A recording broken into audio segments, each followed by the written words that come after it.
ଭୂତ କୋଠି କୈଳାସର ଏକମାତ୍ର ଝିଅ। ସେହି ଝିଅଟିର ନାଁ ସୁରମା। ସୁରମାକୁ 10-12 ବର୍ଷ ହେଇଥିବା ବେଳେ ମା ତାର ମରିଯାଇଥିଲା। କୈଳାସର ସ୍ତ୍ରୀ ମରିଯିବା ପରେ ସେ ଗାଁର ଭିଟାମାଟି ତଥା ଜମିବାଡ଼ି ଯାହା ଥିଲା ସେସବୁ ବିକ୍ରୟ କରି କୈଳାସ ସହରକୁ ଚାଲି ଆସିଲା। ସହରରେ ଘର ଭଡ଼ା ନେଇ ବାପ ଝିଅ ତ ବେଶ୍ ଖୁସିରେ ଥାଆନ୍ତି। କୈଳାସ ସହରରେ ବେପାର ବଣିଜ କରେ। ଝିଅ ସୁରମା ଘରେ ଥାଏ। କୈଳାସ ଗାଁରୁ ସହରକୁ ଆସିବା ପ୍ରାୟ 7-8 ବର୍ଷ ହୋଇଗଲାଣି। ଝିଅ ବି ବଡ଼ ହୋଇଗଲାଣି। ନିଜର ସୀମିତ ଆୟରେ ପରିବାର ଚଳାଉଥାଏ ସେ କୈଳାସ। କିନ୍ତୁ ଝିଅ ସୁରମାର ବିଭାଘର, ସେଥିପାଇଁ କୈଳାସର ଭାରି ଚିନ୍ତା। କ'ଣ କରିବ? କାହିଁକି ନା ଝିଅ ବିଭାଘର ତ ଅନେକ ପଇସା ଆବଶ୍ୟକ।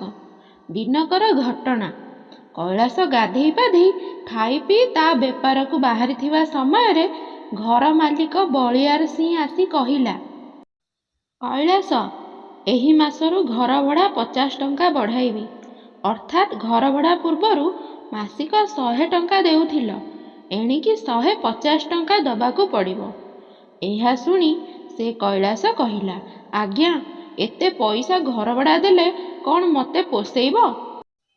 ତହୁଁ ସେ ବଳିଆର ସିଂ କହିଲେ, ଯଦି ଏତେ ଟଙ୍କା ଘର ଭଡ଼ା ଦେଇ ତୁମକୁ ପୋଷାଉ ନାହିଁ, ତେବେ ତୁମେ ଅନ୍ୟ ବ୍ୟବସ୍ଥା ଦେଖ। ସେ ବଳିଆର ସିଂହର ଏହି କଥା କ୍ଷୀରଠାରୁ ବି ଆହୁରି ଧାରୁଆ। ତାପରେ ମୁହଁ ଭଣ ଭଣ କରି ସେ ବଳିଆର ସିଂହ କେତେ କଥା କ'ଣ କହିଗଲା। କିନ୍ତୁ କୈଳାସକୁ ବଳିଆର ସିଂ କଥା ଖୁବ୍ ବାଧିଲା। ତେଣୁ ହଠାତ୍ ଚିନ୍ତିତ ହୋଇପଡ଼ିଲା ସେ କୈଳାସ। ସେତେବେଳେ ସେ ଘର ଦୁଆରବନ୍ଧ ପାଖରେ ତ ସୁରମା ଠିଆ ହୋଇଥିଲା। ସେହି ବଳିଆର ସିଂହର କଥା ସୁରମାକୁ ବି ବଡ଼ ଅସହ୍ୟ ହେଲା। ତାପରେ ସେ ସୁରମା ଆଉ ଚୁପ୍ ହୋଇ ରହିପାରିଲା ନାହିଁ। ସୁରମା କହିଲା, ତୁମର ତ ଏ ଘର କାନ୍ଥରୁ ପଥର ଖସିଲାଣି, ତା ଛଡ଼ା ଛାତ ବି ଫାଟିଗଲାଣି। ତେଣୁ ଘରର ମରାମତି ପାଇଁ ତ କାହିଁ କେବେ ବି ଦୃଷ୍ଟି ଦେଉନ। ଏଣେ ଖାଲି ଘର ଭଡ଼ା ମାସକୁ ମାସ ବଢ଼ାଇ ଦେଉଛ। ଏଇ 6 ମାସ ତଳେ ପରା ଘର ଭଡ଼ା ଅଧିକ କରାଯାଇଥିଲା, ପୁଣି ଏବେ ଆହୁରି ଧମକ ଦେଉଛ। ସୁରମା ଅତ୍ୟନ୍ତ ବିରକ୍ତ ପ୍ରକାଶ କରି ଏହି କଥା କହିଲା। ସୁରମା କଥାରେ ବଳିଆର ସିଂହ ବି ଭୀଷଣ ଭାବରେ ଚିଡ଼ି ଉଠିଲା। କ'ଣ କହିଲୁ? ମୋର ଭଙ୍ଗା ଘର? ଆରେ, ଏଇ ଭଙ୍ଗା ଘର ବି ଲୋକମାନଙ୍କୁ ମିଳୁନାହିଁ। ଏତେ ଭଲ ଘର ତୁମକୁ ପୁଣି ଖରାପ ଲାଗୁଛି? କବାଟ ଝରକା ନଥିବା ଘରକୁ ବି ଲୋକେ ମାସିକ 100 ଟଙ୍କା ଘର ଭଡ଼ା ଦେଉଛନ୍ତି। ତୁମ ଭଳି ସୁକୁମାରିଆ ଲୋକଙ୍କ ପାଇଁ ନିଷ୍ଠାପର ଛକରେ ସେ ନିରିମାର ଭୂତ କୋଠିଟା ହିଁ ଏକମାତ୍ର ଠିକ୍ ଘର। ପାରୁଛ ତ ସେଇଠିକି ଚାଲିଯାଅ। ସନ୍ଧ୍ୟାବେଳକୁ ଘର ଖାଲି କରିବ ତ କର, ନହେଲେ ତୁମର ସବୁ ଜିନିଷପତ୍ର ଘରୁ ବାହାର କରି ପଦାରେ ଫିଙ୍ଗିଦେବି। ଏହି କଥା କହିଲା ବଳିଆର ସିଂ। ଏପରି ଧମକପୂର୍ଣ୍ଣ ଚିତ୍କାର କରି ସେ ଘର ମାଲିକ ନିଜ ଘରକୁ ଯାଇ ଖୁବ୍ ଜୋରରେ କବାଟ ବନ୍ଦ କରିଦେଲା।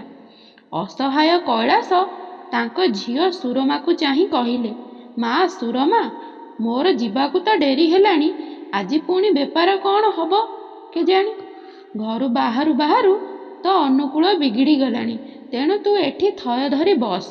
ମୁଁ ବ୍ୟବସାୟ କରି ସନ୍ଧ୍ୟାବେଳକୁ ଫେରିବି। ତୁ ରୋଷେଇବାସ କରିଥିବୁ। ଦେଖିବା ଘର ମାଲିକ ସନ୍ଧ୍ୟାବେଳକୁ ଯଦି ତାର ମନ ନ ବଦଳାନ୍ତି, ତେବେ କିଛି ଗୋଟାଏ ବ୍ୟବସ୍ଥା ଆମେ ନିଶ୍ଚୟ କରିବା। ଏତିକି କହି କୈଳାସ ବେପାର କରିବାକୁ ଚାଲିଗଲେ। ତାପରେ ସେ ସୁରମା ତା ଘର ଭିତରକୁ ଯାଇ ନୀରବରେ ଖଟ ଉପରେ ବସିଲା। ସେତେବେଳେ ତ ନିଜ ଆଣ୍ଠୁରେ ମୁଣ୍ଡ ରଖି ନାନା କଥା ଭାବି ଚାଲିଥାଏ ସୁରମା। ଘର ମାଲିକ ବଳିଆର ସିଂ କହିଲେ, ସେ ନିଷ୍ଠାପର ଛକର ନିରିମା ଭୂତ କୋଠି କଥା। ସେଠାରୁ ଖୁବ୍ ଅଳ୍ପ ଦୂରରେ ନିରିମାର ଘର। ଘରକୁ ଲାଗି ଘର। ନିରିମା ଘର ଆଗରେ ଆମ୍ବ ନଡ଼ିଆର ଗୋଟାଏ ଛୋଟିଆ ବଗିଚା। ନିରିମା ବଞ୍ଚିଥିବା ଅବସ୍ଥାରେ ସମସ୍ତଙ୍କର ଅତି ଆଦରଣୀୟ ଥିଲା। କହିବାକୁ ଗଲେ ସେ ଥିଲେ ଜଣେ ମହିୟସୀ ମହିଳା। ପ୍ରଚୁର ଧନ ସମ୍ପତ୍ତି ବି ତାଙ୍କର ଥିଲା। ସେ କାହାରି ଦୁଃଖ ମୋଟେ ସହିପାରନ୍ତି ନାହିଁ। ତାଙ୍କ ପାଖକୁ ଯେ ବି ସାହାଯ୍ୟ ପାଇଁ ଯାଏ, ସେ କେବେ ହେଲେ ବି ସେଠାରୁ ନିରାଶ ହୋଇ ଫେରେ ନାହିଁ। ନିରିମା ମଧ୍ୟ କାହାରିକୁ ଖାଲି ହାତରେ ବିଦା କରନ୍ତି ନାହିଁ। ସେହି ନିରିମାଙ୍କ ବିଷୟରେ ସେ ଆଖପାଖ ତଥା ସହରର ଅନେକ ଲୋକ ତାଙ୍କୁ ଭଲ ଭାବରେ ଜାଣନ୍ତି। ଗତ 2 ବର୍ଷ ତଳେ ପେଟ ରୋଗରେ ପଡ଼ି ନିରିମା ନିଜ ଶେଷ ନିଶ୍ୱାସ ତ୍ୟାଗ କରିଥିଲେ।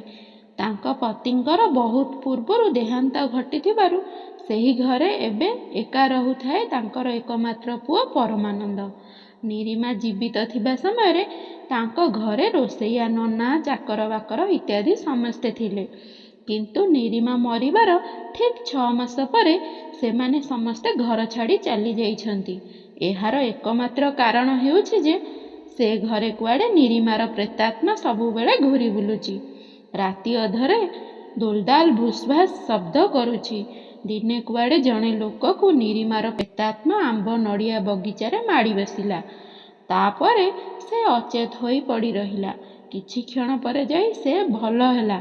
ଗୁଣିଆ ଆସି ସେ ଲୋକଙ୍କୁ ଝଡ଼ାଝଡ଼ି କରିବାରୁ ସବୁ କିଛି ଠିକ୍ ହୋଇଗଲା। ସୁରମାକୁ ଏ ସମସ୍ତ କଥା ତ ଜଣାଥାଏ। ପରୋକ୍ଷରେ ସେସବୁ ଶୁଣିଛି ବୋଲି ସବୁ ଜାଣିଛି।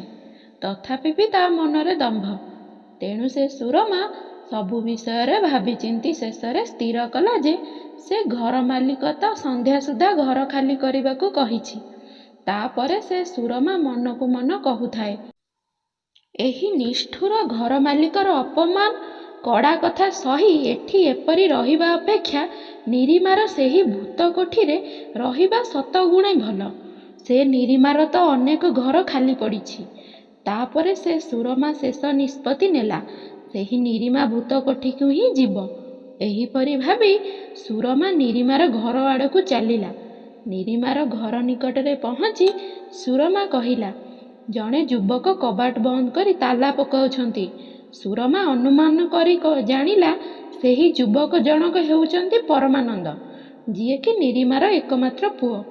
ତାପରେ ସୁରମା ପରମାନନ୍ଦକୁ ନମସ୍କାର କରି ତାଙ୍କୁ ନିଜର ସମସ୍ତ ଦୁରାବସ୍ଥା ସଂକ୍ଷେପରେ କହିଲା। ସବୁ ଶୁଣି ପରମାନନ୍ଦ କହିଲେ, ତୁମେ ଏ ଘରେ ରହିବାକୁ ଚାହୁଁଛ? ହେଲେ ମୋର କିଛି ଆପତ୍ତି ନାହିଁ। ଲୋକେ ତ ମୋର ଏ ଘରକୁ ଭୂତ କୋଠି ବୋଲି କହନ୍ତି। ମୋ ମାଆର ପ୍ରେତ କୁଆଡ଼େ ଏ ଘରେ ଅଛି। ଏକଥା ଶୁଣି ସୁରମା କହିଲା, ତା ମଧ୍ୟ ମୁଁ ଜାଣେ, କିନ୍ତୁ ମୋର ସେ ଭୂତ ପ୍ରେତରେ ଆଦୌ ବିଶ୍ୱାସ ନାହିଁ। ତେଣୁ ଆପଣ ଦୟାକରି କିଛି ଦିନ ଯଦି ଆପଣଙ୍କ ଘର ବଖରାଏ ଆମକୁ ରହିବା ପାଇଁ ଦିଅନ୍ତେ, ତେବେ ଆମେ ଆପଣଙ୍କ ସାହାଯ୍ୟକୁ ଚିରଦିନ ଲାଗି ମନେ ରଖିବୁ।